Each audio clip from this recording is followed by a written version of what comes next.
विद्या ददाति विनयम विनयात याति पात्रताम पात्रत्वात् धनमाप्नोति धनात् धर्मः ततः सुखम। आइए इसका अर्थ देखते हैं। विद्या ददाति विनयम विनयात याति पात्रताम विनयात याति पात्रताम या विनयात याति पात्रताम पात्रत्वात् धनमाप्नोति धनात् धर्मः ततः सुखम। विद्या ददाति विनयम, विद्या विनय को देती है। जो विद्या से युक्त मनुष्य होता है वह विनीत होता है, ये विद्या का फल है। और जो व्यक्ति व्यसन में पड़ जाता है उसके विद्या फल का नाश हो जाता है। विद्या फलम व्यसनिनः कृपणस्य सौख्यम, विद्या फल व्यसनी व्यक्ति का नष्ट हो जाता है। और जो विद्या को आत्मसात कर लेता है, जो विद्या को धारण कर लेता है, जो विद्या को फलीभूत कर लेता है, उसे विद्या विनयशील बना देती है, पोलाइट बना देती है। लोगों के साथ वह व्यवहार करता है तो उसके व्यवहार से झलकता है कि हाँ यह विद्या विनीत पुरुष है, यह पढ़ा लिखा व्यक्ति है। तो व्यक्ति के आचरण से, व्यक्ति के व्यवहार से पता चलता है कि उसे कितना ज्ञान है। मात्र सज धज करके किसी के सामने चले जाओ, उससे विद्या का पता नहीं चलता। विद्या का पता आपकी वाणी से, आपके विनय से पता चलता है, आपके शील, आपके आचरण से पता चलता है।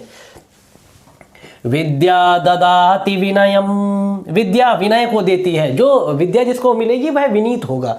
विनयात याति पात्रताम, अब कहते हैं कि जो विद्या प्राप्त कर लेता है वह व्यक्ति सर्वगुण संपन्न हो जाता है, वह योग्य हो जाता है, वह पात्र हो जाता है। तो ऐसा नहीं है कि विद्या डायरेक्ट पात्रता को लेकर के आती है। विद्या ददाति विनयम, विद्या से विनय की प्राप्ति होती है, आचरणशील और व्यवहार की प्राप्ति होती है। और विनयात याति पात्रताम, ये जो आपका आचरण, ये शील, ये जो व्यवहार है, ये याति पात्रताम, यह आपको पात्रता प्रदान करता है। बहुत सारे ऐसे लोग आपने देखे होंगे कि जो विद्या संपन्न तो होते हैं लेकिन पात्र नहीं होते, योग्य नहीं होते। वह योग्य क्यों नहीं होते? क्योंकि उनके अंदर विनीत भाव, ये विनय जो है ये नहीं होता है। नमन्ति फलिनो वृक्षा नमन्ति गुणिनो जना, जो जिस वृक्ष पर फल आ जाते हैं वह वृक्ष सदैव झुक जाता है, विनम्र और विनम्र हो जाता है। इसी तरह से विद्याशील मनुष्य भी होता है। विद्या रूपी फल आने पर उसको विनीत हो जाना चाहिए और तभी विद्या जो है विनय संपन्न बन पाती है। विद्या ददाति विनयम विनयात याति पात्रताम, और जब ये विनय व्यक्ति को प्राप्त हो जाता है तो उसके बाद फिर उसे पात्रता अर्थात योग्यता प्राप्त होती है। आचार्य चाणक्य आगे कहते हैं पात्रत्वात् धनमाप्नोति, आचार्य कौटिल्य के अनुसार पात्रत्वात् धनमाप्नोति, जो व्यक्ति योग्य होता है उस योग्यता से ही उसे धन की प्राप्ति होती है। अब कहिए कि वैसे भी धन की प्राप्ति हो जाती है। अरे विद्या से जो धन प्राप्त किया होगा, पात्रता से जो धन प्राप्त किया होगा, यदि वह नष्ट भी हो जाए तो व्यक्ति उसको अपनी योग्यता से, अपनी पात्रता से वापस प्राप्त कर सकता है। बिजनेस किया, बिजनेस में लॉस हो गया, तो यदि पात्रता होगी तो उसको पुनः प्राप्त कर लेगा, अपने खोए हुए यश को पुनः प्राप्त कर लेगा, अपने खोए हुए धन को पुनः प्राप्त कर लेगा। लेकिन आचार्य चाणक्य कहते हैं जिसको विरासत में धन मिला हो, जिसे बपौती में धन मिला हो, वो व्यक्ति यदि एक बार उसका बपौती में मिला हुआ, विरासत में मिला हुआ धन नष्ट हो गया तो उसको वापस प्राप्त नहीं कर सकता, क्योंकि धन प्राप्त करने की योग्यता तो उसको विरासत में प्राप्त हो गई थी। लेकिन उस संचित धन को कैसे आगे बढ़ाना है, उस संचित धन का रक्षण कैसे करना है, और वह संचित धन यदि विनष्ट हो जाए तो उसको वापस कैसे प्राप्त करना है, ये पात्रता उसके अंदर नहीं थी। क्योंकि विद्या नहीं थी, विद्या नहीं थी तो विनय नहीं था, विनय नहीं था तो पात्रता नहीं थी। पात्रत्वात् धनमाप्नोति धनात् धर्मः ततः सुखम, और उस धन से धर्म की प्राप्ति होती है।